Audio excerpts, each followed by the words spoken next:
Helo bawb, Enlli Thomas dwi, ac dwi'n un o'r darlithwyr ar y cwrs Astudiaethau Plentyndod. Dwi wedi bod yn cyfrannu at yr radd yma ers 2001, pan o'n i'n arfer bod yn ddarlithydd yn yr ysgol seicoleg, ac mi oedd na fyfyrwyr o Astudiaethau Plentyndod yn dod i wneud un o'r modiwla o'n i'n ei gynnig yn yr ysgol honno.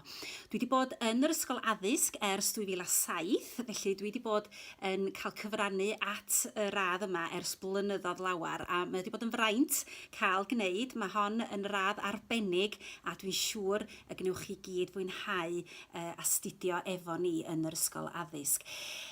Ymchwilydd ydw i, ac dyna ydy fy maes arbenigol i, ac felly mi dwi yn cynnig modiwl ar dulliau ymchwil, sgiliau ymchwil i chi ym mlwyddyn 2, a wedyn ym mlwyddyn 3 dwi yn cynnig modiwl ar ddwyieithrwydd, felly sut mae plant yn dysgu iaith, sut mae plant sydd yn dod ar draws mwy nag un iaith yn dysgu'r ieithoedd yna, sut mae hynny'n dylanwadu ar yr unigolyn ac be 'di manteision hynny i'r unigolyn. Felly dyna di fy maes arbenigol i.